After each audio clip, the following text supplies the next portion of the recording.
వేసుకోండి మీరు వ్యూహాలు. జనసేనని చంపేయడానికి, తొక్కేయడానికి, సమూలంగా అడిచివేయడానికి వేయండి వ్యూహాలు. దానికి ప్రతి వ్యూహాలు నేను వేయకపోతే నా పేరు పవన్ కళ్యాణే కాదు.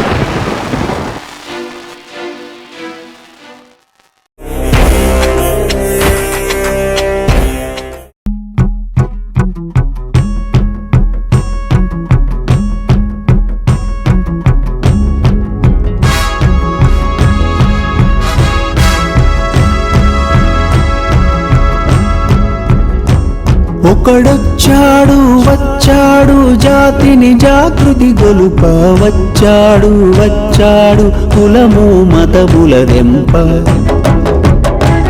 ఒకడొచ్చాడు వచ్చాడు నీతి నియమము నింప, వచ్చాడు వచ్చాడు మనలను ముందుకు నడుప. వచ్చెర ఒకడు వచ్చెర ఒకడు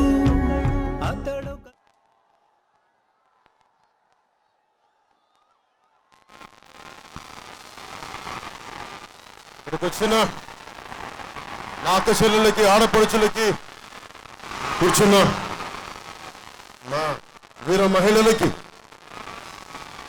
మబ్బుల్లో పరిగెత్తే పిడుగులు లాంటి నా జన సైనికులకి, ప్రతి ఒక్కరికి పేరు పేరున నా హృదయపూర్వక నమస్కారాలు. హృదయపూర్వక జనసేన పార్టీ తరపున మీకు స్వాగతం సుస్వాగతం పలుకుతా ఉన్నా. నేను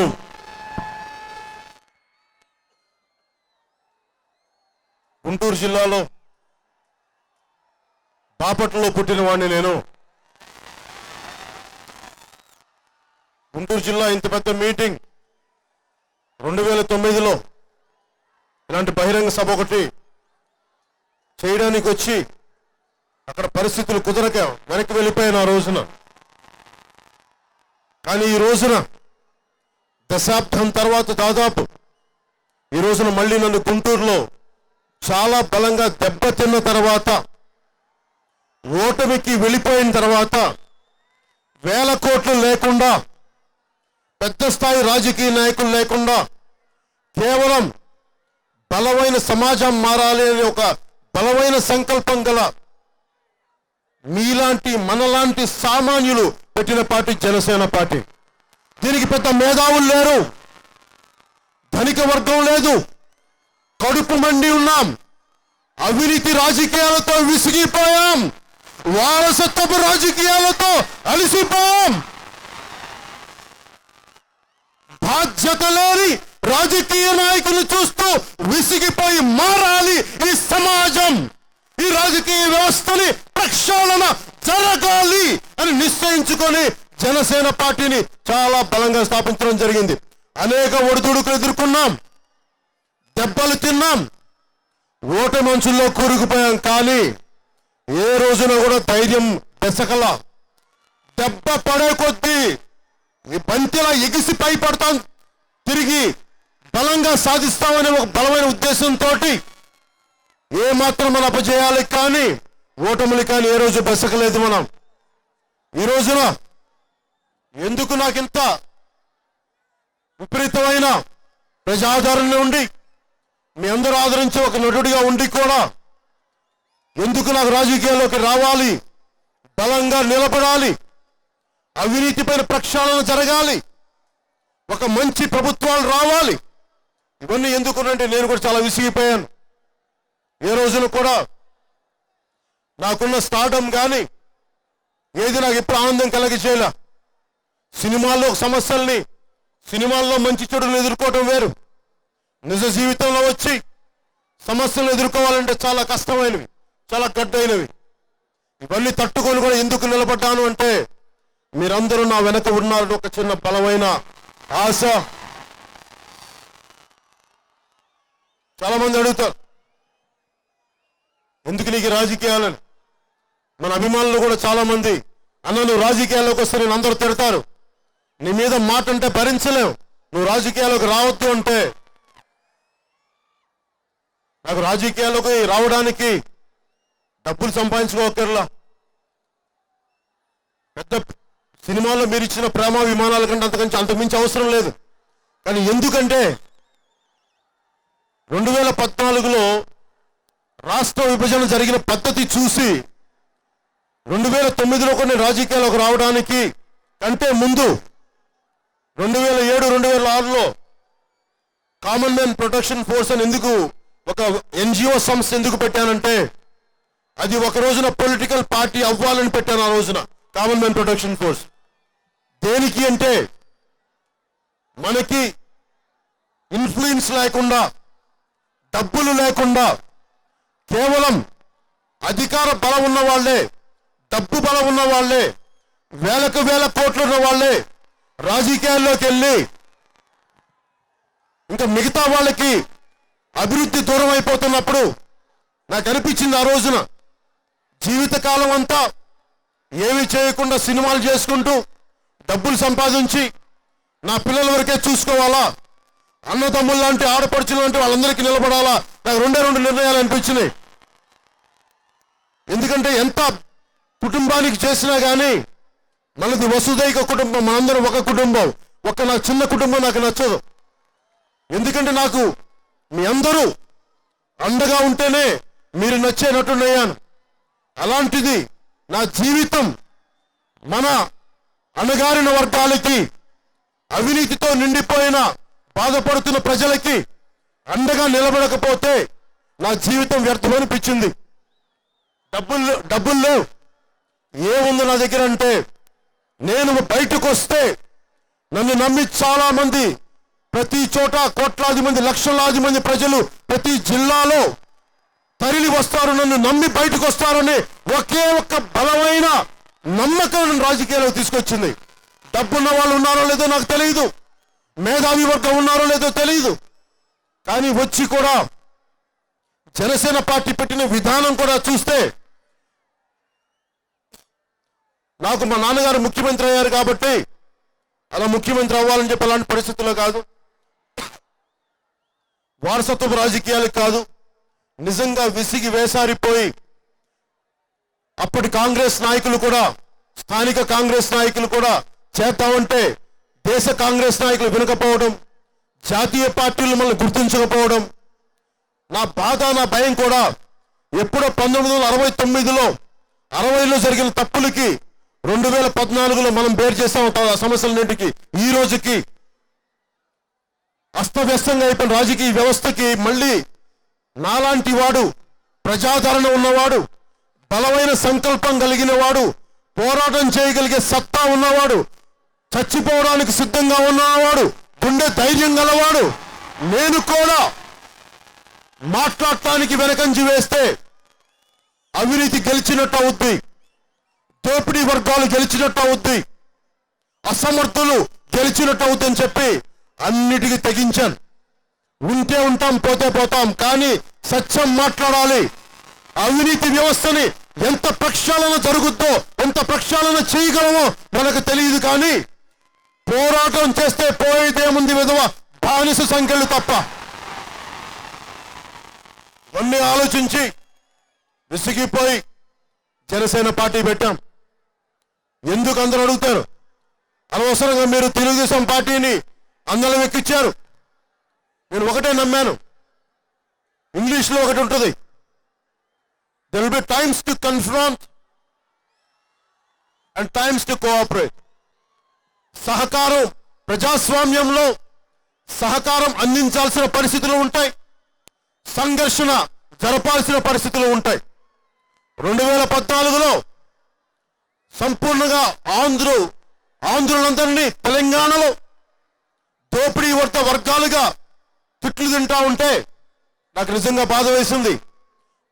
రాజకీయ పాలకులు చేసిన తప్పులకి మనం ఎక్కడ బాధపడాలి, మనం ఎందుకు బాధపడాలి? మాట్లాడే వాళ్ళు ఎవరు లేరు.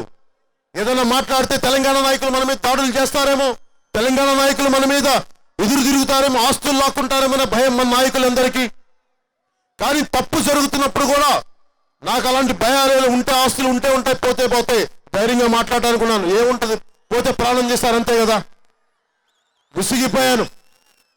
ప్రతిసారి యువతని, ముఖ్యంగా ఇంతమంది యువతున్నారు, ఈ రోజున ఇంతమంది యువకులు ఉన్నారు,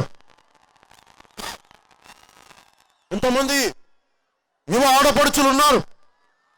ప్రతి చోట ఇంతమంది ఉంటే ఏ ఒక్క రాజకీయ నాయకులకు కూడా యువతను చూడగానే వారికి వాళ్ళు ఓట్లేస్తే మెషిన్లా కనిపిస్తా ఉన్నారు. నాకు మీరు నిండు మనసుతో ఉన్న మనుషుల్లో నా అన్నదమ్ముల, నా ఆడపడుచుల్లో, నా కచ్చల్లో కనిపిస్తారు. వేరే రాజకీయ పార్టీలకి వాళ్ళు ఓట్లేసే మనుషులు వాళ్ళ చేత ఓట్లు వేయించుకొని 1000 రూపాయలు 2000 ముఖాన్ని కొట్టి వాళ్ళకి ఏం చేసి వాళ్ళు వెనక్కి లాక్కోవచ్చని. ఈ మధ్య ఎక్కడికి వెళ్ళినా ఉదాహరణకి జగన్మోహన్ రెడ్డి గారు ఆయన మాట్లాడే విధానం చూస్తే నేను వచ్చే 30 సంవత్సరాలు కూడా నేను ముఖ్యమంత్రిగా ఉండాలని అని మాట్లాడుతుంటారు జగన్మోహన్ రెడ్డి గారు. ముఖ్యమంత్రి చంద్రబాబు గారు మళ్ళీ నేనే రావాలి, ఆ తర్వాత మా బాబు రావాలని చెప్పి ఆయన ఆలోచన. ఇది నేను వాళ్ళని వెట్టకారం చేయటమో ఎగతాళి చేయటమో కాదు నా ఉద్దేశం. క్షేత్రస్థాయిలో ఏం జరుగుతుంది అనేది వాళ్ళకి భావన లేదు. మేము వస్తే బాగు చేస్తా ఉంటారు. క్షేత్రస్థాయిలో ఏ యువకుడిని అడిగినా మీరు చెప్పండి, నాకు 2000 రూపాయలు 25 కేజీలు బియ్యమో పాకెట్ మనీలో కాదు, మా కాళ్ళ మీద నిలబడి మేము సంపాదించుకునే ఒక 25 సంవత్సరాల బలమైన పునాదులతో కూడిన భవిష్యత్తు ఇమ్మని కోరుకుంటున్నారు యువత. ఉద్యోగాలు ఎక్కడి నుంచి వస్తాయి? ప్రతి కాంట్రాక్ట్లో మాకు లంచాలు కావాలంటే ఎక్కడి నుంచి వస్తాయి? అవినీతితో నిండిపోయింది వ్యవస్థ. పవన్ కళ్యాణ్ వచ్చి సంపూర్ణంగా దీన్ని శుభ్రం చేస్తాడని నేను అనుకోవట్లా, కానీ పోరాటం అయితే చేస్తాడు. అవినీతిని ఒక 10% తగ్గించినట్టు నాకు నా జన్మ సార్థకం అవుతాయి. కానీ అవినీతిని పెంచుకుంటూ వెళ్ళిపోతున్నారు. లక్షలాది కోట్లు ఒక పార్టీ నడపడానికి అంత అవసరం ఏముంది మీకు? నిజంగా ప్రజాక్షేత్రంలో పని చెయ్యాలి అంటే నిజంగా ఏం అవసరం లేదు. మంచి బలమైన సంకల్పం చేద్దామంటే ఒక ఎమ్మెల్యే లేకుండా, ఒక ఎంపీ లేకుండా, ఒక వార్డు కౌన్సిలర్ కూడా లేకుండా ఈ రోజు నేను రాజకీయాల్లోకి వచ్చి ఇంతమంది అశేష జనబలాన్ని సంపాదించుకున్నాను అంటే దృఢ సంకల్పం చెయ్యాలన్న సదుద్దేశం రాజకీయ నాయకులకి ఆ వ్యవస్థలో ఉండే వ్యక్తులకి ఉండాలే. కానీ ప్రజలు ఎందుకు అండగా నిలబడి చూపిస్తున్నారు ఈ రోజున మనకి.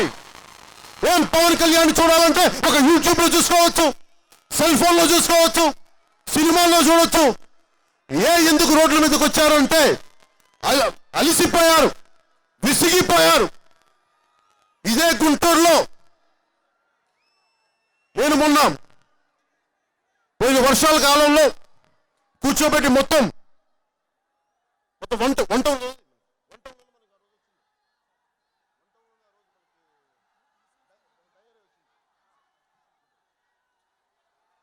వన్ టౌన్లో ఇదే ప్రాంతానికి వస్తే మొత్తం నీరు కలుషితం అయిపోయి డయేరాతో చావులు.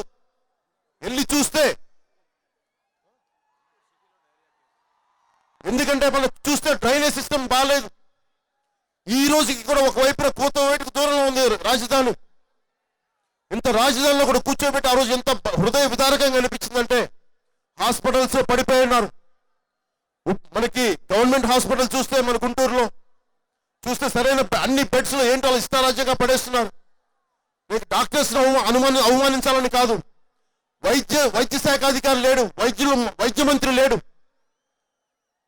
హెల్త్ మినిస్టర్ లేరు, మాట్లాడుతూ ఉంటే ఎవరు లేరు, వైద్య శాఖ అధికారులు ఉండాలి. అంటే ప్రతిసారి ఒక ప్రజాదరణ గల ఉన్న ఒక నాయకుడు వచ్చి పవన్ కళ్యాణ్ వస్తే కానీ కథలు తప్ప యంత్రాంగం అంతమంది చచ్చిపోతుంటాయి.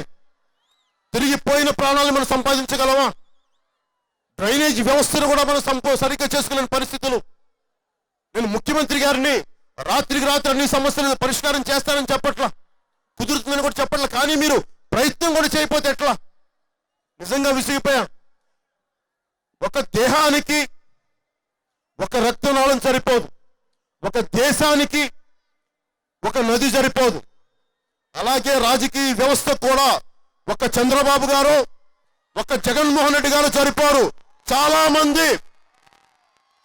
మంది యువ రక్తంతో కూడిన నాయకులు అనేక మంది రావాలి ఇది ప్రక్షాళన జరగడానికి.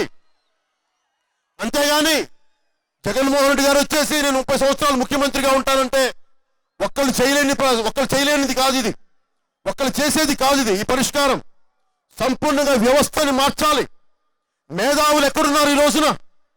సమాజానికి దూరంగా వెళ్ళిపోయారు. ఎకానమిస్టులు కానీ ఇలాగ మనకి డ్రైనేజ్ వ్యవస్థను బాగు చేసి ఎంతో మంది మేధా సంపత్తున్న వ్యక్తులు ఈ రోజు రాజకీయ వ్యవస్థలో రావాలంటే భయపడతా ఉన్నారు. అవినీతితో నిండిపోయింది. వీళ్ళందరూ బయటికి రావాలి.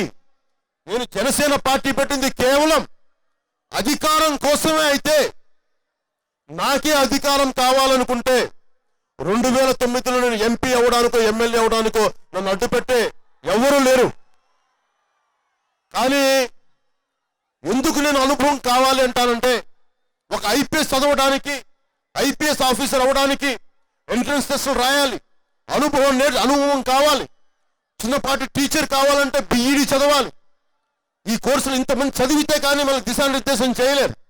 అలాంటిది రాజకీయ వ్యవస్థను నడపడానికి నాకు అనుభవం కావాలి, నేను నేర్చుకోవడానికి ఉన్నాను ఇక్కడ అని చెప్పి 2007 నుంచి ఎప్పుడు 2003లో నిర్ణయించుకున్న రాజకీయాల్లోకి రావాలని 2006-7లో కామన్ మెన్ ప్రొటెక్షన్ ఫోర్స్ అని పెట్టాను.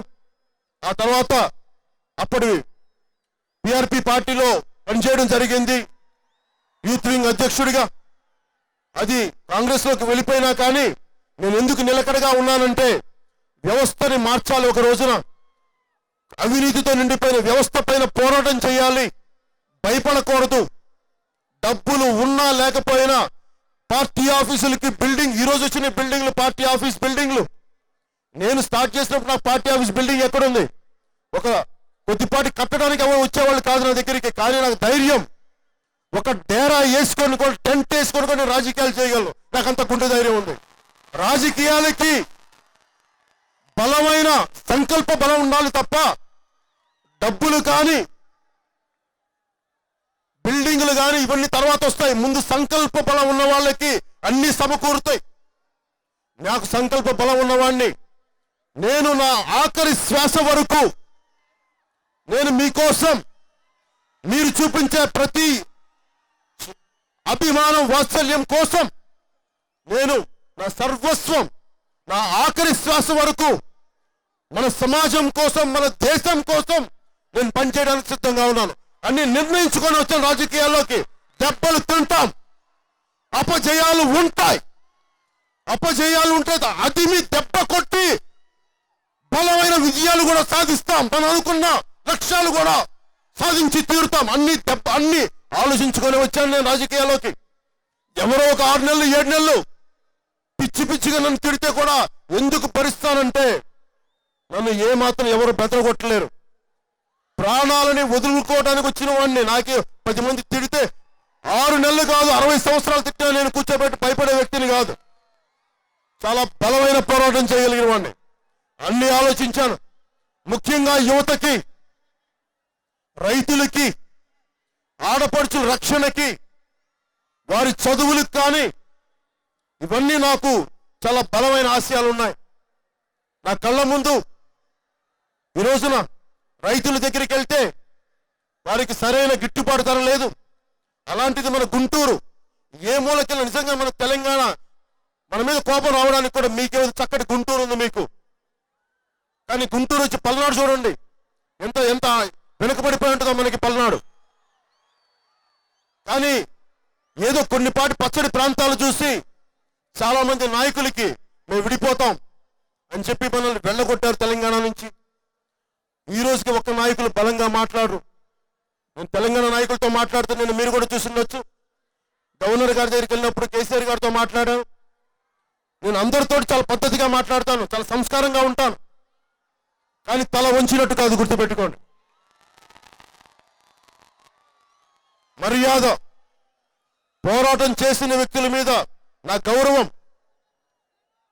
ఏదైతే కాన్స్టిట్యూషనల్ పోస్టులు ఉంటాయో, రాజ్యాంగ పదవులు ఉంటాయో, అది ఎమ్మెల్యే కానీ, ఎంపీ కానీ, మంత్రులు కానీ, ముఖ్యమంత్రులు కానీ, నేను చట్టసభలకు గౌరవం ఇచ్చేవాడిని. ఆ చట్టసభల్లో ఉన్న వ్యక్తులు గౌరవం ఇచ్చేవాడిని. అంతేకాని నేను ఏ రోజున కూడా ఆంధ్రప్రదేశ్ ఆత్మగౌరవాన్ని నేను ఎప్పుడు తాకట్టు పెట్టను. మీకు చెప్తున్నాను, ఆ మాట మీకు ఇస్తున్నాను నేను. అలాగే మధ్యన నా అభిమానులు కూడా కొంతమంది చాలా బాధపడిపోతూ ఉంటారు. అన్నా, మీరు ఈ సీనియర్ రాజకీయ నాయకులు మిమ్మల్ని తొక్కేస్తారు, ఈ డబ్బున్న రాజకీయ పార్టీలు మిమ్మల్ని నలిపేస్తాయంటే అరే నన్ను నలిపేయడానికి, నన్ను తొక్కేయడానికి నేను అంత బలహీనమైన వ్యక్తిని అనుకుంటున్నారా అందరూ? అంటే అంత బలహీనంగా నేను కనిపిస్తున్నాను అడగాలనిపిస్తున్నా నా సలహాలు ఇచ్చే వాళ్ళకి. నేను మీకు ఒక్కడైతే మాటిస్తున్నా, నేను సమస్య వచ్చే కొద్దీ బలపడేవాడిని, గుండె ధైర్యం ఎక్కువ ఉన్నవాడిని, మాట చెప్తే పాటించేవాడిని, మడం వెనక్కి తిప్పని వాడిని, గొడవ పెట్టుకోను, చాలా పద్ధతిగా ఉంటాం, సామరస్యపూర్వకంగా మాట్లాడతాం. అన్నిటికీ పోయిన తర్వాత కూడా అప్పటికీ గొడవ పెట్టుకుందామంటే అప్పుడు నీ తలో నా తలో తెగిపోతుంది. దానికి కూడా సిద్ధమే. గుంటూరు బిడ్డని, గుంటూరులో పుట్టిన వాడిని, పల్నాడు గాలిని పీల్చిన వాడిని, పౌరుషానికి ఏం కొదవ లేదు, సంస్కారానికి కొరత లేదు. భరిస్తాం, సహిస్తాం. అవసరమైతే తెలుసుగా మనం ఏం చేయగలం. అలాగే రాజకీయాల్లో కూడా కేవలం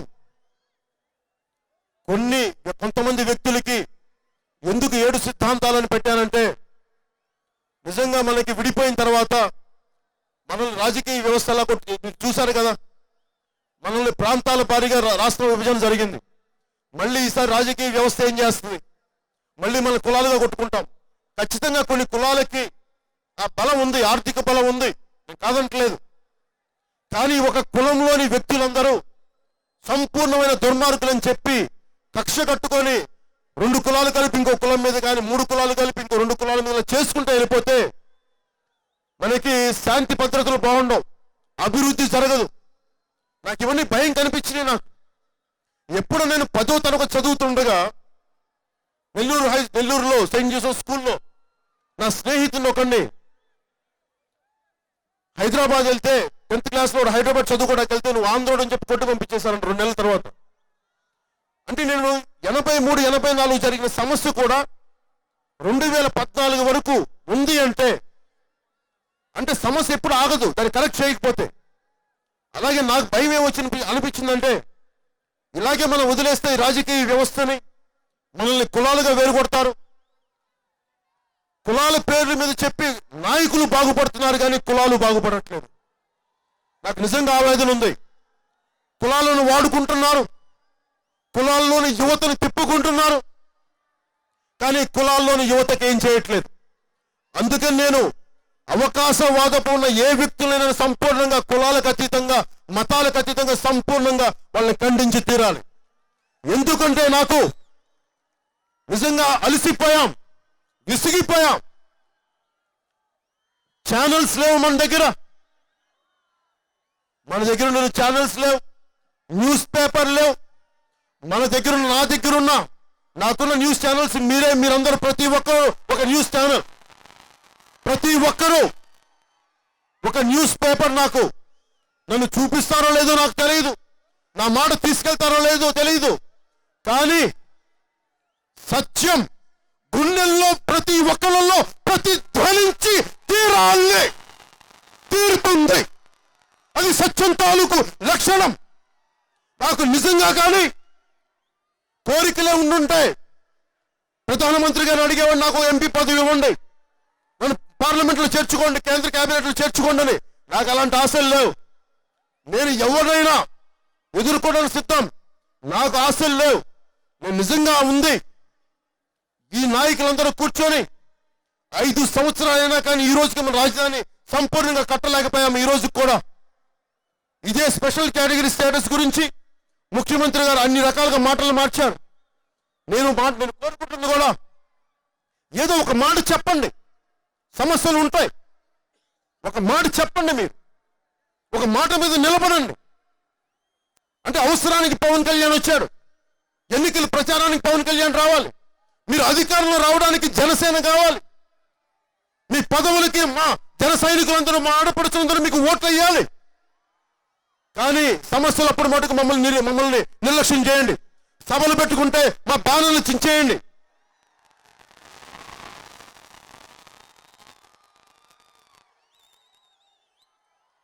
నేను అర్థం చేసుకోగలను. ఒక కొత్త నవతరం వస్తుందంటే ఎవరు కూడా వృద్ధతరం ఇవ్వదు అవకాశం. ఎవరు నేను మీకు ఒకటే చెప్తున్నాను, ఎవ్వరు మనకి ఎదగడానికి అవకాశం ఇవ్వరు. ప్రకృతి నైజం అది, ప్రకృతి లక్షణం అది. ఒక చిన్నపాటి మొలకెత్తడానికి కూడా భూమితో పోరాటం చేయాలది. ఒక చిన్నపాటి మొలక ఒక రోజున వృక్షం అవడానికి. అలాగే జనసేన కూడా ఎదగడానికి ఈ రాజకీయ క్షేత్రంలో మనల్ని ఎవరు ఎదగనివ్వరు. కానీ మనం ఎదిగి తీరాలి, వేరే దారి లేదు. మనకి పోరాటం చేయాలి. దెబ్బలు పడతాయి, మనకి దెబ్బలు తినాలి. కానీ వ్యూహం నేనేస్తాను. రాజకీయాల్లో ఎవడాపుతాడో నేను చూస్తాను. వేసుకోండి మీరు వ్యూహాలు. జనసేనని చంపేయడానికి, తొక్కేయడానికి, సమూలంగా అణిచివేయడానికి వేయండి వ్యూహాలు. దానికి ప్రతి వ్యూహాలు నేను వేయకపోతే నా పేరు పవన్ కళ్యాణే కాదు. పౌరుషం తచ్చలేం. ఎందుకు చేస్తాను నేను వ్యూహాలు? నా అన్నదమ్ముల కోసం, నా ఆడపడుచుల కోసం, నా భావితరాల కోసం కావాలి. ఒక కొత్త రాజకీయ శకం రావాలి. రైతుల కన్నీళ్లు తుడవాలి. ఆడపడుచులకి అండగా ఉండాలి. ఒక ఆడబిడ్డ ఇంట్లోంచి బయటికి వెళ్తే ఎవరు కూడా కన్నెత్తి చూసే పరిస్థితి ఉండకూడదు. భయపడాలి. ఒక ఆడబిడ్డ ఇంట్లోంచి బయటికి వెళ్తే ఏ తల్లి కూడా గుండెలు నిండుగా ఉండాలి. అలాంటి ప్రభుత్వం జనసేన తీసుకురావాలని నేను మనస్ఫూర్తిగా వాంఛిస్తున్నాను. ఎందుకు ప్రతిసారి ప్రతినిధుల బిడ్డలకి వారికైనా సేఫ్టీ అండ్ సెక్యూరిటీ, సామాన్యులకి ఎక్కడుంది? ఒక రైతు కష్టపడితే రైతుకి గిట్టుబాటు ధర ఎక్కడుంది? ఇవన్నీ నాకు చాలా బాధ కలిగించే అంశాలు. ఈ రోజుకి నిన్న మాట్లాడుతూ ఉంటే మనం పాడేరు వెళ్తే పాపం ఒక ఆవిడ, పెద్ద ఆవిడ అంటా ఉంది, అయ్యా మా డ్వాక్రా మహిళని నాకు 2000 రూపాయలు నాకు వస్తాయా, నాకు నా బిడ్డకు ఉద్యోగం అని చెప్పంటున్నా. 2000తో ఏం బతుకుతాం మనుషులు? ఇదే నేను వైజాగ్లో వెళ్తే ఒక అంబులెన్స్ డ్రైవర్ని అడుగుతా ఉన్నాను, మాట్లాడతా, మీకు ఎంత వస్తుంది అంటే, అయ్యా నాకు 8,000 9,000 వస్తుంది సార్, నాకు ఇంటి అద్దె 3,000 పోతుంది, బిడ్డలు చదువుకో 1,500 పోతే 4,000తో ఒక మనిషి అలా బతుకుతాడు. జనసేన ఎలాంటి విధానాలు తీసుకురావాలనుకుంటుందంటే పూర్తి సంపూర్ణమైన విద్య, ఉచిత విద్య జరగాలి, నాణ్యమైన విద్య రావాలి. వైద్యం, ఇన్ని వేల కోట్లు ఉన్నాయి, ఇన్ని లక్షల కోట్ల పెట్టుబడి ఉంది మనకి. చేయడానికి బోళ్ళంత మంది వైద్యాధికారులు ఉన్నారు, డాక్టర్స్ ఉన్నారు, చేయడానికి సంసిద్ధంగా ఉన్నారు. వీళ్ళందరూ పని చేయించే రాజకీయ వ్యవస్థే అస్తవ్యస్తంగా ఉంది. ఎందుకింత తపన పడుతున్నాను నేనంటే నాకు నిజంగా బాధపడతా ఉన్నాను, ఆవేదనతో ఉన్నాను. మార్పులు రావాలని, నా బిడ్డ చదివే స్కూల్లోనే అందరు బిడ్డలు చదవాలి, నా బిడ్డ వైద్యం చేయించుకునే హాస్పిటల్లో అందరూ వైద్యం చేయించుకోవాలి. అది ప్రైవేట్ హాస్పిటల్స్ నేను కోరుకోవట్లేదు, నా బిడ్డని గవర్నమెంట్ హాస్పిటల్ తీసుకురావాలి, గవర్నమెంట్ హాస్పిటల్స్ బాగు చేయాలి. డాక్టర్లకి వాళ్ళకి నిజంగా చూస్తే పాపం మన గవర్నమెంట్ హాస్పిటల్లో వాళ్ళ దగ్గరికి వెళ్తే అందరూ డాక్టర్ మీద పడిపోతా ఉన్నారు, డాక్టర్ల మీద కోపాలు చూపిస్తారు. నాకు డాక్టర్లు తప్పని కనిపించలేదు, ప్రభుత్వం తప్పనిపించింది. ప్రభుత్వం విఫలమైంది. చాలని మనకి ఉద్యోగాలు, వాళ్ళు చేసే పనికి వాళ్ళు సరిపోవట్లేదు, ఎక్కువ పని చేస్తా ఉన్నారు పని ఒత్తిడికి. ఇవన్నీ చూసి నాకు అనిపించింది సంపూర్ణంగా వైద్య వ్యవస్థని ప్రక్షాళన జరగాలి. డాక్టర్స్ కి నేను బాగా చూసుకుంటాం. మేము వారికి కావాల్సిన, వారి బిడ్డలకు కావాల్సిన, వారికి కావాల్సిన గృహ సముదాయాల్ని కానీ నేను నిర్మించి పాడేరు దగ్గర అన్ని ప్రాంతాలకి మీరు బలమైన నాణ్యమైన వైద్యం, మీకు వైద్య సేవలు మీకు అందించేలా చేయాలి. అందుకే ముందు డాక్టర్లు మేము బాగా చూసుకుంటాం. అలాగే రైతుల్ని కూడా, గుంటూరు జిల్లా మనకి నేను ఒక రోజు గుంటూరు వచ్చి మన మార్కెట్ యార్డ్కి రావాలి, ఒక మీటింగ్ పెట్టాలి, రైతులతో కలవాలనుకుంటా ఉన్నాను, రైతు సమస్యలు తెలుసుకుంటాం. అలాగే ఢిల్లీకి సంబంధించిన ఒకప్పుడు ఆప్లో పనిచేసిన వ్యక్తి యోగేంద్ర యాదవ్ గారితో మాట్లాడాను. ఆయన అడిగితే చెప్పారు, మీరు రైతు సమస్యలు తెలుసుకోవాలంటే వెళ్ళి రైతుల దగ్గరికి వెళ్ళండి, వాళ్ళు చెప్తారు పరిష్కారాలు. వ్యవసాయ అధికారులు కాదు, మంత్రులు కాదు. అందుకే నేను రైతులతో ఇంటరాక్ట్ అవుతూ ఉంటాను. గుంటూరు రైతాంగానికి కానీ, రాష్ట్ర తెలుగు మన ఆంధ్రప్రదేశ్ రైతాంగానికి కానీ మేము మీకు అండగా ఉండే విధానాలు తీసుకొస్తా ఉన్నాం. మీరు కన్నీరు పెట్టకూడదు, మీకు అండగా ఉంటాం. ఈ రోజున బలమైన పోటీ చేస్తున్నాం, త్రిముఖ పోటీ ఉంది ఈ రోజున, ఏదైనా సరే. అలాగే ముఖ్యంగా యువతకి ఉద్యోగాలు కావాలి అంటే ఈ మధ్యన అడుగుతూ ఉంటారు, మీ అభిమానులు ఎప్పుడు బైకుల్లో సౌండ్లు చేస్తూ ఉన్నారని చెప్పి మాట్లాడుతూ ఉంటే, మొన్న మధ్యన భీమవరంలో 2014 పుట్టినరోజునంట నా ఫ్లెక్సీ ఇచ్చారంటే ఎవరో, దానికి పెద్ద గొడవలు అయిపోయి 144 సెక్షన్ భీమవరం లాంటి టౌన్లో అదేదో మళ్ళీ కూర్చోబెట్టి నా అభిమానులకి మిగతా అభిమానులకి తేడా అంటే ఫస్ట్ నేను ఆలోచించాను. ఏంటంటే కేసులు పెట్టారంట పోలీసులు పవన్ కళ్యాణ్ అభిమానుల మీద పెట్టి మిగతా అభిమానులు వదిలేశారంటే నాకు ఫస్ట్ ఇవేమి ఆ కోపం రాలా. అసలు ఇంతమంది యువత ఒక ఫ్లెక్సీ కోసం గొడవ పెట్టుకునే స్థాయిలో ఉన్నారంటే ప్రభుత్వం విఫలమైందని అర్థం. అంటే మీకు అంత ఖాళీగా ఉంచారు యువతని. మీరు వాళ్ళు ఆడుకోవడానికి క్రీడా స్థలాలు ఉండవు, వారికి ఉద్యోగ అవకాశాలు కల్పించరు. ఏం చేస్తారు వాళ్ళు? బైకుల్లో తిరుగుతారు, లేదంటే అరుస్తారు, అంతే. ఏం చేయగలరు? మీరు నిజంగా కనీసం ఒక క్రీడా సదుపాయాలు కల్పించండి. చిన్న బిడ్డలు పరిగెడతారు, ఉత్సాహంతో తిరుగుతారు. మరి వాళ్ళకి కావాల్సిన సదుపాయాలు ఏది? వాళ్ళకి ఉద్యోగం సంపాదించుకునే ఒక నాణ్యమైన క్వాలిటీ ఎడ్యుకేషన్ సంస్థలు ఎక్కడ పెట్టారు మీరు? ఇదే మన సింగపూర్లో చూస్తే ఒక 320 ఎకరాల స్థలంలో 30,000 పైన ఉద్యోగాలు పెడితే, ఇదే మన SEZల పేరు మీద భూములు తీసేసుకున్నారు. కానీ కనీసం 100 ఉద్యోగాలు కూడా చేయలేరు. అంటే చిత్తశుద్ధి లేదు. ఉద్యోగ స్థలాలని ఒక్కొక్క నాయకులు వాళ్ళ కుటుంబాలకు ఆస్తులుగా పెట్టుకున్నారు, కానీ పొలాలు లాక్కొని ఇంతమంది యువతకు ఉద్యోగాలు ఇస్తే, ఉదాహరణకి స్టీల్ ప్లాంట్, వైజాగ్ స్టీల్ ప్లాంట్లో ఆ రోజు తీసుకున్నప్పుడు మొత్తం ఉద్యోగాలు ఇస్తామని చెప్తే ఆ రోజున ఉన్న యువత వరకు సరైన నాణ్యమైన టెక్నికల్ ఎడ్యుకేషన్ లేదు, టెక్నికల్ క్వాలిఫికేషన్స్ లేవు, కనీసం రాయటం కూడా తెలియదు. వాళ్ళందరి కోసం అప్పుడు ప్రభుత్వాలు బలంగా వాళ్ళకి అన్ని సదుపాయాలు, అన్ని విద్యా వ్యవస్థలు నేర్పించినాయి, టెక్నికల్ ఎడ్యుకేషన్స్ నేర్పించినాయి. మరి ఈ రోజున వీళ్ళు ఎందుకు చేయలేరు?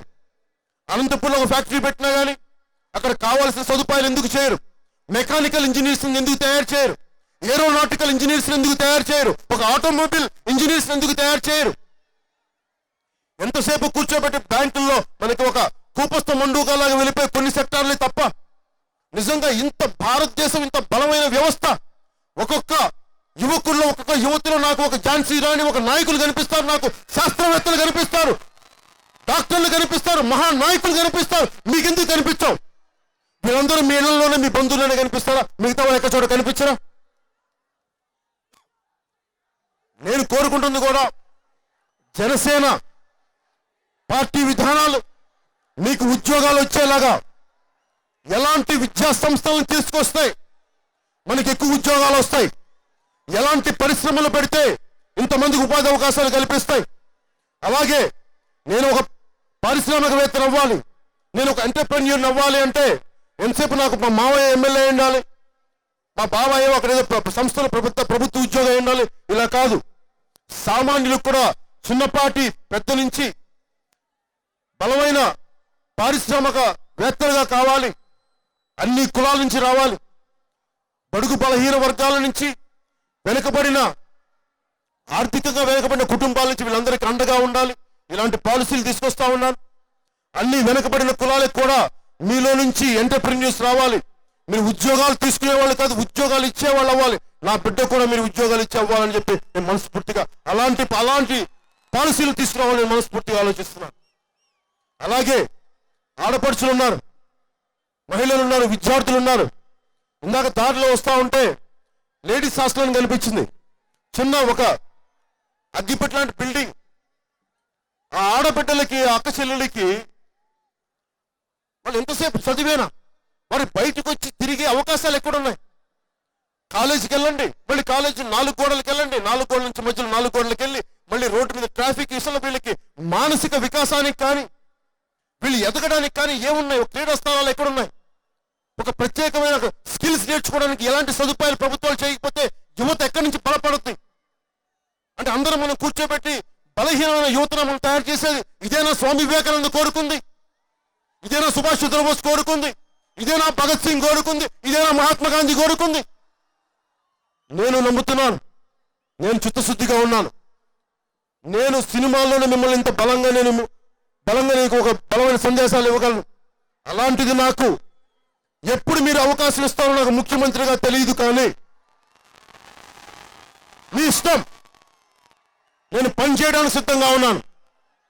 మీరు 2019కి ఇస్తారో ఎప్పుడు ఇస్తారో నాకు తెలియదు, కానీ నేను జనసేన పార్టీ ప్రభుత్వం స్థాపించిన రోజున ఎప్పుడు ఇస్తే మీరు అప్పుడు, నేను దానికోసం ఎదురు చూస్తా ఉన్నాను.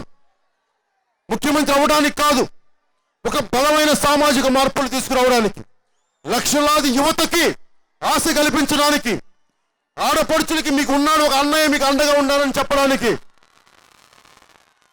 మీరు రోడ్ల మీదకి వెళ్తే మిమ్మల్ని ఎవరు ఏ ఆకతాయిలో ఒక మాట అనని సమాజం కావాలి.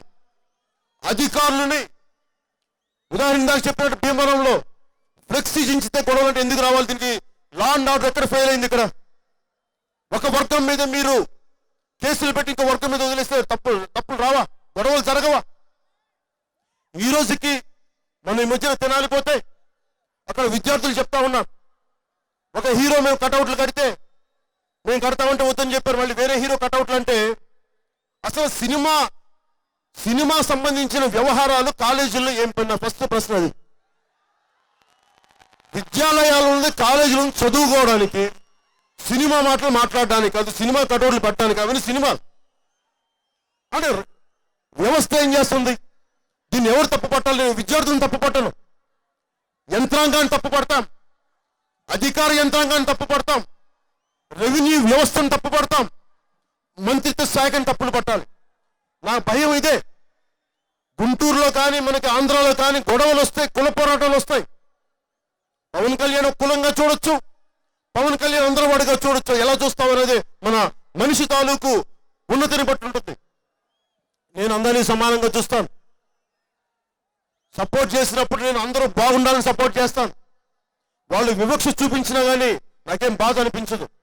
వాళ్ళు ఇంకా మెచ్యూరిటీ రాలేదని అనుకుంటారు. చాలా మంది అభిమానులు బాధపడుతూ ఉంటారు, ఈ అవినీతి వ్యవస్థలు మేము నలిపేస్తారంటే.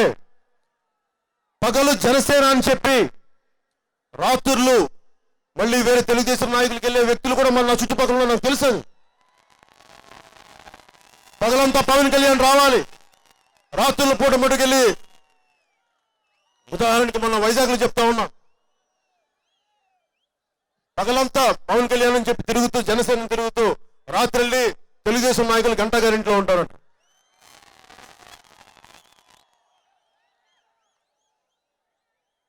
నాకు అనిపిస్తుంది అందరి భయం. నా పొద్దున ఎవరు మెసేజ్ పంపించారు, అన్న మిమ్మల్ని నిలదొక్కుని ఎవరు నలిపేస్తారంటే పవన్ కళ్యాణ్ తట్టుకోలేని రాజకీయాలకి, ఈ క్రూరమైన రాజకీయాలకంటే. ఇదే గంటా గారిని ఉదాహరణ చెప్తాను. ఎందుకు చెప్తున్నానంటే, పిఆర్పి అప్పుడు వచ్చి ఈయన కాంగ్రెస్ లో కలపమన్న వ్యక్తులు ఆయన ముఖ్యుడు. ఆ మాట విన్నాను. దానికి కులం ఎక్కడ ఉంది? అదే వ్యక్తులు మళ్ళీ తెలుగుదేశం పార్టీకి వెళ్ళి మళ్ళీ 2019లో అవసరం వచ్చింది. ఆ రోజు మళ్ళీ నాకు అదే వ్యక్తులు చెప్తా ఉన్నారు, అనవసరంగా కలిపేసేవారన్న పార్టీని. ఆ రోజున ఉంచుంటే మనకి ఈ రోజున ప్రభుత్వం వచ్చిండదు. మళ్ళీ అదే వ్యక్తి పోని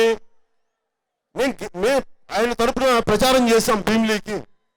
ఆయనకి ఏమాత్రం కనికరం కృతజ్ఞత ఉందా అంటే కాకినాడలో మీటింగ్ పెడుతుంటే ఆయన ఏదో టెక్నికల్ మినిస్టర్ అనుకోండి, విశ్వవిద్యాలయం మన యూనివర్సిటీకి సంబంధించి పర్మిషన్ ఇవ్వలేదు ఆయన మన సభకి. నేను ప్రచారం చేసి గెలవడానికి కారణం అయితే, ఆయన గెలవడానికి కారణం అయితే, అంటే ఇంత కట్ త్రోట్గా ఉంటారు మనుషులు, ఇంత నిర్దాక్షిణ్యంగా ఉంటారు మనుషులు రాజకీయాల్లో. వీళ్ళని తట్టుకోలేకుండా నేను ఉంటాను, అంత గుండె బలంలో, అంత గుండె ధైర్యం లేకుండా ఉన్నాను. బలంగా తట్టుకుంటాం వీళ్ళందరినీ. మీకు ఎందుకు చెప్తున్నాను అభిమానులందరికీ అంటే, నేను ఇవన్నీ తెలుసు. నాకు చాలా మంది మనకిష్టం లేని నాయకులు కూడా రావచ్చు. నా మీద విపరీతమైన అభిమానంతో ఎవరు రావద్దని చెప్పకండి. సమాజంలో అందరూ ఉండాలి. ఒకటే గుర్తుపెట్టుకుందాం, మనం బలంగా ఉండి నీతిగా ఉండి అవినీతితో కూడిన వ్యక్తులు కూడా వస్తారు మన చుట్టూ, మనం కాదనలేం. ఒకసారి గెలవాల్సిన పరిస్థితులు ఉంటే తీసుకుంటాను, తెలిసే తీసుకుంటాను. అది కూడా చెప్తున్నాను మీకు, అవసరం అనిపిస్తే. ఎందుకంటే వాస్తవంగా చేద్దాం రాజకీయాలు. నేను అన్నా హజారే గారిలోగా జాతీయ జెండా పట్టుకొని అంతా మంచి జరగాలని నేను కోరుకున్నా. బాగా తెలుసు అవినీతితో నిండిపోయిన వ్యవస్థల ప్రక్షాళన జరగాలంటే బురదలో దిగాలి. ఒక కమలం కూడా బురదలో నుంచే వికసిస్తుంది. జనసేన అనే ఒక పార్టీ కూడా ఈ అవినీతి వ్యవస్థ నుంచే నివేదనగా ప్రజలకి నివేదన మంచి చేసేలాగా ఒక కమలంలాగా ఒక రోజున జనసేన పార్టీ వచ్చి తీరుతుంది, ప్రభుత్వం వచ్చి తీరుతుంది.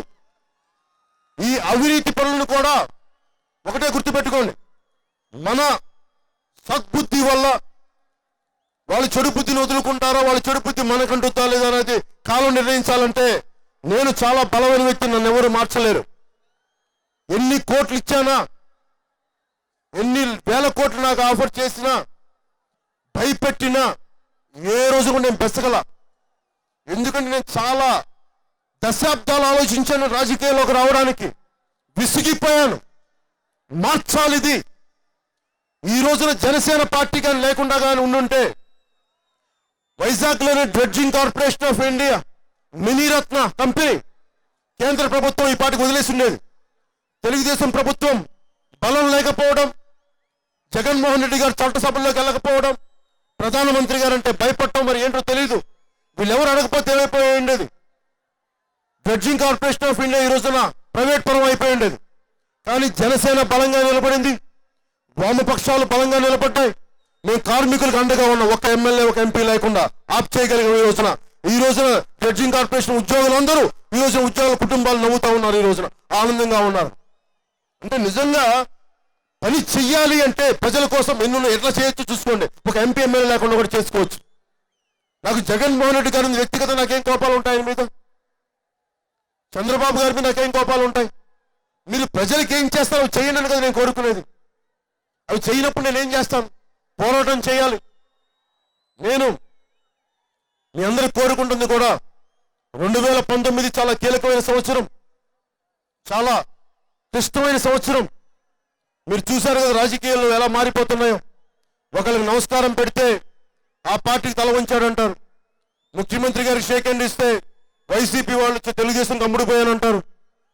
చంద్రబాబు గారు మనకి వైసీపీ నాయకులను కలిసి నమస్కారం పెడితే తెలుగుదేశం నాయకులు వైసీపీ వీళ్ళు కలిసి ఆట ఆడుతున్నారంటారు. బీజేపీ నాయకులను గులాంగిరి అంటారు, బానిస అంటారు. రేపు పొద్దున నేను ఒకటే నిర్ణయించుకున్నాను, నేను ఏ వ్యూహం వేసినా ఏమి చెప్పినా నేను మీకు చెప్పే చేస్తాను. మిమ్మల్ని మోసం చేయను. నేను చెప్తాను. నేను నిర్ణయం తీసుకుంటున్నాను. దెబ్బతింటే నేను నిర్ణయం తెలిసి తీసుకుంటాను. మీ వెనక మిమ్మల్ని ఇంతగా, ఎందుకంటే అందరూ మిమ్మల్ని మోసం చేశారు, మనల్ని మోసం చేశారు. అలాంటి వెన్నుపోట్ల వ్యక్తులుగా, అలాంటి మోసగాడిగా నేను ఉండను. మంచో చెడో మీరు నన్ను తిట్టినా, తిమ్మినా, హక్కులు చేర్చుకున్నా, ప్రేమించినా నేను సత్యమే మాట్లాడతాను. మీకు జనసేన పార్టీ 2019లో బలమైన స్థానంలోకి దూసుకెళ్లాలని కోరుకుంటాను. ఆంధ్రప్రదేశ్ చట్టసభల్లోకి, పార్లమెంట్లోకి. ఈ రోజున వేల కోట్లు లేకపోయినప్పటికీ అఖండమైన బలం ఉంది. 1% ఓటు ఉందని చెప్పారు మనకు ఒకళ్ళు.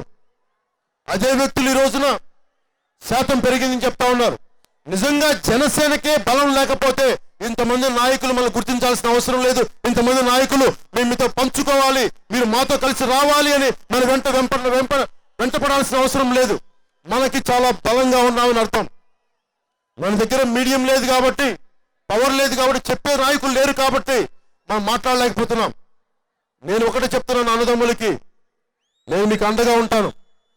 ఏమీ ఆశించకుండా ప్రతికూల పరిస్థితుల్లో పార్టీ పెట్టి ఇక్కడ దాకా తీసుకొచ్చిన వాడిని. నాకు మీరు అండగా ఉండండి. నేను రాజకీయ ఎత్తుగడలు, రాజకీయ వ్యూహాలు వేస్తాను. చదువుకొని వచ్చిన వాడిని. సినిమాల్లోకి రాకముందు నుంచి 8వ తరగతి నుంచి అన్ని సూక్ష్మంగా పరిశీలించిన వాడిని. రాజకీయాలను అవగాహన చేసుకున్న వాడిని. అంతర్జాతీయ రాజకీయాలు ఎలా ఉంటే తెలిసిన వాడిని. అన్నిటిని తెలిసే మాట్లాడతాను. అలాగే ఈ రోజున గుంటూరు జిల్లాలో మనకి చాలా బలమైన నాయకులు ఉన్నారు. ఇదే గుంటూరు జిల్లాలో రావేల కిషోర్ బాబు గారు ఉన్నారు. రావుల కిషోర్ బాబు గారికి దినుకొండలో 2009లో వారి సతీమణికి ఆ రోజున పార్టీకి ప్రచారం చేయడం జరిగింది పిఆర్పి తరపున. ఆయనతో అనుబంధం నాకు అప్పటి నుంచి ఉంది. అలాగే తోటా చంద్రశేఖర్ గారు ఒక ఐఏఎస్ అధికారిగా ఉండి బలమైన మహారాష్ట్రలో మాఫియాని ఎదుర్కొని రాజకీయాలకు ఏదో చేయాలి, ప్రజాసేవ చేయాలని చెప్పి కంకణం కట్టుకొని వచ్చిన వ్యక్తి. ఒకసారి ఓడిపోయారు ఎంపీగా, గుంటూరు ఎంపీగా. రెండోసారి ఏలూరు ఎంపీగా ఓడిపోయినా కానీ రెండోసారి కేవలం నా వల్లే ఓడిపోయారు. ఆయన చెప్పాను, ఆ రోజున క్షమాపణలు అడిగాను. అంటే నాకు బాగా కావాల్సిన వ్యక్తి అయినా కానీ నేను రాష్ట్ర శ్రేయస్సు కోసం నా స్నేహితులను, నా దగ్గర వాళ్ళు కూడా నేను దూరం పెట్టి చాలా బలమైన ప్రిన్సిపల్గా చేశాను, అందరూ బాగుండాలని. ఈ రోజున వారిని అడిగాను, మీరు రండి పార్టీలోకి. ఏ గుంటూరులో అయితే మీరు ఓడిపోయారో అదే గుంటూరులో మీరు విజయకేతను ఎగరవేయాలని కోరుకుంటా ఉన్నా.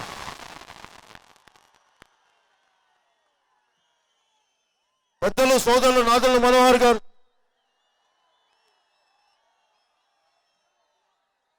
చాలా ప్రతికూల పరిస్థితుల్లో సభను నడిపిన వ్యక్తి. విభజన సమయంలో ఆయన మీద దాడి చేయడానికి సిద్ధంగా ఉన్న పరిస్థితులు, ఎమ్మెల్యేలు ఎదురుదాడి, గవర్నర్ మీద కూడా దాడి చేసిన పరిస్థితులు, అప్పటి టిఆర్ఎస్ నాయకులు కానీ అప్పటి తెలంగాణ నాయకులు కానీ సభను జరపలేని పరిస్థితులు, వాటన్నిటినీ ఒక సభాపతిగా సభకి గౌరవానికి భంగం వాటిల్లకుండా చాలా బలంగా నడిపిన వ్యక్తి. ఈ రోజున ఆయన పార్టీలోకి రావడం నాకు నిజంగా చాలా కొండంత అండ. ఎందుకంటున్నానంటే ఆయన లాంటి ఆయన ఒప్పించాలి అంటే వ్యక్తిగతంగా ఆయనకి నేనంటే ఇష్టం ఉంది. నేను రాజకీయాలకు తీసుకొచ్చిన శ్రవణ్ అనే వ్యక్తే ఈ రోజున ఆల్ ఇండియా కాంగ్రెస్ కమిటీకి స్పోక్స్ పర్సన్గా ఉన్నారు, ఆల్ ఇండియా కాంగ్రెస్కి. అలాంటిది మనోహర్ గారు కాంగ్రెస్లోనే ఉంటే జాతీయ స్థాయిలో ఆయనకి చాలా ఉన్నతమైన స్థాయి ఇచ్చేవాళ్ళు.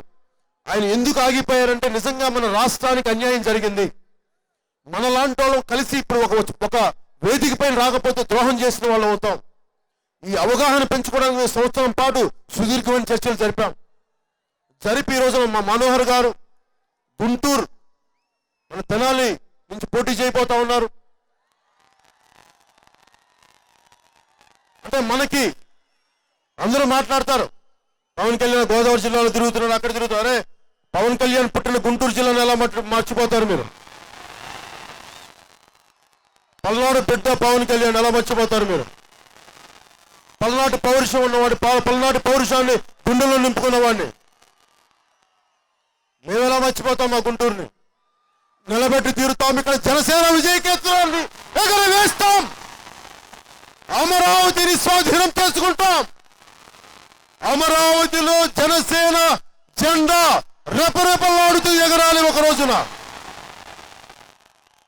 ఎవరికైతే, ఏ బడుగు బలహీన వర్గాలకైతే, ఏ అణగారిన వర్గాలకైతే అధికారం దూరంగా ఉన్నారో వాళ్ళందరూ మేము హక్కును చేర్చుకొని జనసేన జెండాని అమరావతిలో విజయకేతనంగా ఎగరవేస్తాం. ఇలాంటి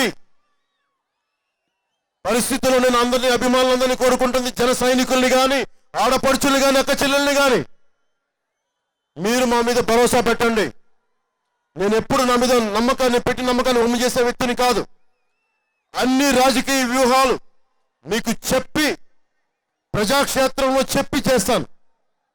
మీరు నాకు ఎంత అండగా నిలబడతారో అనేది, మీరు ఎంత అండగా నిలబడతారో నాకు తెలియదు, కానీ నేను మీకు అండగా నిలబడతాను. మీరు నాకు అండగా నిలబడతారా లేదా అనేది మీరు ఆలోచించుకోండి మనస్సాక్షికి. పవన్ కళ్యాణ్కి నిలబడితే, జనసేనకి నిలబడితే మీ బిడ్డలకు నిలబడినట్టు, మీ బిడ్డలకు అండగా ఉన్నట్టు. పవన్ కళ్యాణ్ కూర్చోబెట్టి కులాల గురించి మాట్లాడితే నాది ఒకటే కులం అని చెప్పాను. నాది రెల్లి కులం. నాది కులాన్ని మనం ఎవరో చూస్ చేసుకోలేము, ఏ కులంలో పుట్టాలనేది. అత్యంత వెనుకబడిన కులం, అణగారిన కులం, ముట్టుకోవడానికి కూడా ప్రజలు సంకోచించే కులాలని నా దగ్గర ఏడిస్తే ఆడపడుచులు ఆ రోజు నా కన్నీటితో చెప్పాను, నేను రెల్లి కులంలో తీసుకుంటాను ఈ రోజు నుంచి అని చెప్పి. ఒకవేళ ఎవరన్నా నా కులాన్ని అంటే నాది రెల్లి కులం, అదైతే చెప్పగలను మీ అందరికీ. అలాగే ఎవరైతే అధికారానికి దూరంగా ఉన్నారో, ఎవరైతే అభివృద్ధికి దూరంగా ఉన్నారో, చదువుకున్న వ్యక్తులు, అగ్ర కులాలకు చెందిన పేదలు,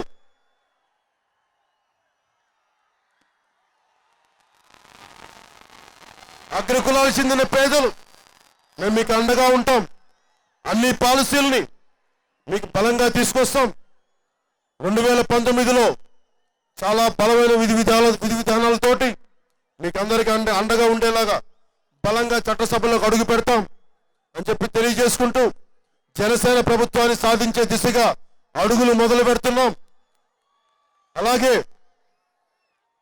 జనసేన పార్టీని వ్యవస్థను ఎందుకు ఏర్పాటు చేయలేదు వెంటనే అంటే, 10 మంది నాయకుల్ని తీసుకొచ్చి జనసేన పార్టీ పెట్టడానికి లేను, ఒక తరాన్ని మేల్కొల్పడానికి వచ్చాను. జనసేన పార్టీ పెట్టింది. ఇంతమంది వ్యవస్థ, ఇంతమంది యువత చాలా బలమైన వ్యవస్థలో ఉండాలి. మీరు పాలసీ మేకర్స్ గా ఉండాలి, భాగస్వామ్యం ఉండాలి జనసేన పార్టీలో. అలాంటి వ్యవస్థను ఏర్పాటు చేశాను. నా జన సైనికులందరూ జనసేన పార్టీ వ్యవస్థలో మీరు చాలా ముఖ్య భాగం. మీకు పెద్దపీఠం వేయడానికే చాలా బలమైన వ్యవస్థను ఏర్పరిచాను. అలాగే మీకు వ్యవస్థను ఏర్పరిస్తే కాదు సరిపోదు, నేను ఎలా పనిచేస్తానని చెప్పాను. 4 సంవత్సరాలు డబ్బు ఆశించకుండా, పదవి ఆశించకుండా, కేవలం ప్రజలు బాగుండాలనే కాంక్షతో వచ్చినవాడిని, ఆకాంక్షతో వచ్చినవాడిని. అది మీకు చూపించి అడుగులేస్తే మీరు అదే దిశగా అడుగులేస్తారనే ఉద్దేశంతో నేను 9 సంవత్సరాలు వెయిట్ చేశాను. ఇప్పుడు బలమైన వ్యవస్థను నడుపుతున్నాం, ఆర్గనైజేషన్ తీసుకెళ్తున్నాం ముందుకి. మనకున్నది కరెక్ట్గా 90 రోజులు. ఈ 90 రోజుల్లో ప్రతిరోజు చాలా ముఖ్యమైన రోజు. ఈ ముఖ్యమైన రోజు మనం బలంగా జనసేన ప్రభుత్వాన్ని స్థాపించే దిశగా మనందరం కలిసికట్టుగా మనం ముందుకెళ్దామని తెలియజేసుకుంటూ, నేను పుట్టిన గుంటూరు జిల్లా, నా పల్నాటి బిడ్డగా బ్రహ్మనాయుడు కులాల ఐక్యతాన్ని గురించి మాట్లాడుతూ ఉంటే 2009లో వెళ్ళినప్పుడు పల్నాడు ప్రాంతంలో బ్రహ్మనాయుడు గుడి చూశాను.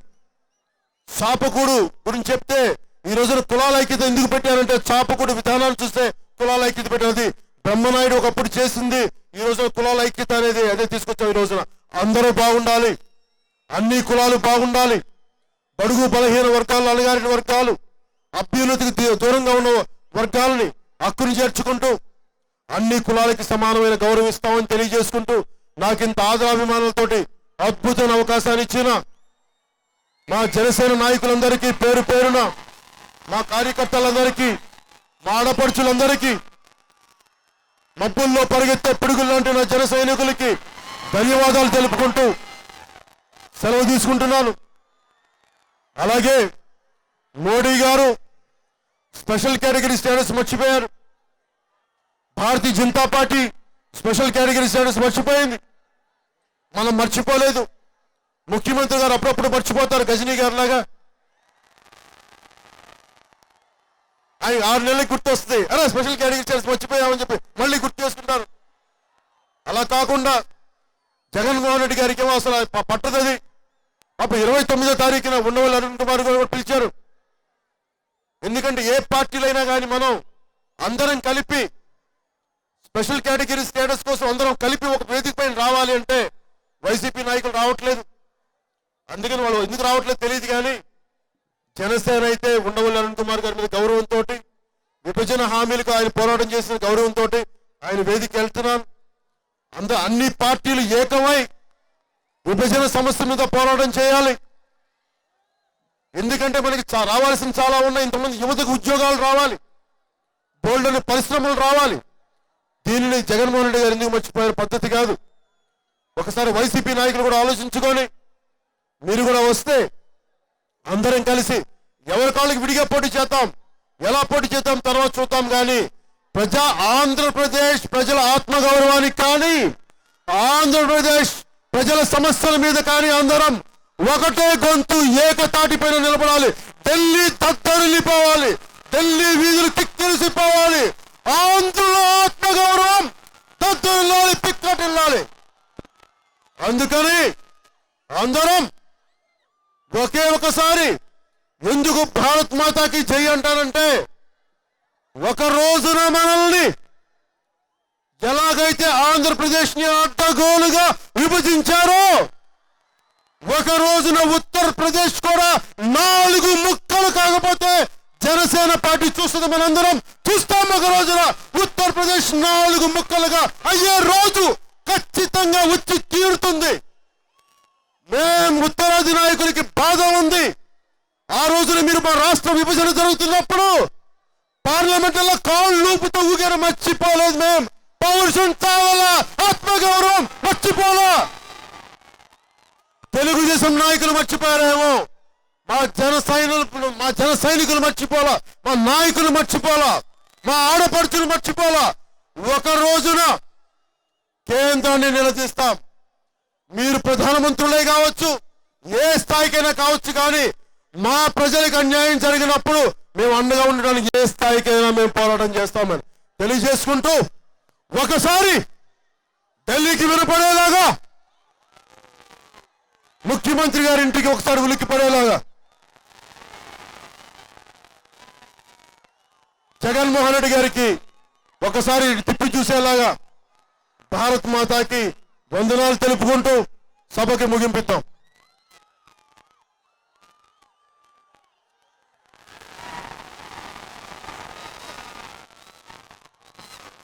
భారత్ మాతా కీ, భారత్ మాతా కీ, భారత్ మాతా కీ జై హింద్. ఈ ఫయాజ్ గుంటూరు జిల్లా నుంచి వచ్చిన ఫయాజ్ అంతకుముందు కూడా నా దగ్గరికి వచ్చి చాలా మంది నాయకులు బెదిరిస్తున్నారు, మీ పేరు మీద పార్టీ పచ్చబొట్టు పెడితే బెదిరిస్తున్నారు, ఇప్పుడు ఇంటికి వెళ్తే కొడతామని అంటా ఉన్నారు. వాళ్ళు ఎవరైనా కానీ నేను చెప్తున్నాను సభాముఖంగా, మీరు రెచ్చగొడితే, మా కార్యకర్తల మీద చెయ్యి వేస్తే, మీరు గూండాలు కావచ్చేమో, ఏ స్థాయి నాయకులు కావచ్చేమో, కానీ అధికార యంత్రాంగాన్ని కొమ్ము కాసే వ్యక్తులు కావచ్చేమో, కానీ నేను పల్నాడులో పుట్టాను మర్చిపోకండి. మా వాళ్ళ మీద కానీ, ఈ అబ్బాయి మీద కానీ, ఫయాజ్ మీద కానీ ఎవరైనా చెయ్య వేస్తే, ఫయాజ్ మీద కానీ చెయ్య వేస్తే తోలు తీసేస్తాను జాగ్రత్త.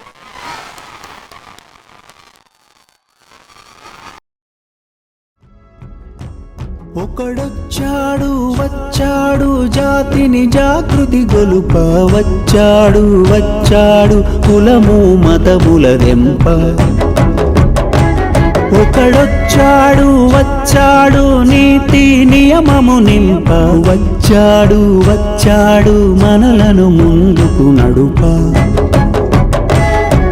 వచ్చెర ఒకడు అతడొక గంగా నది, అతడొక బుద్ధగయా.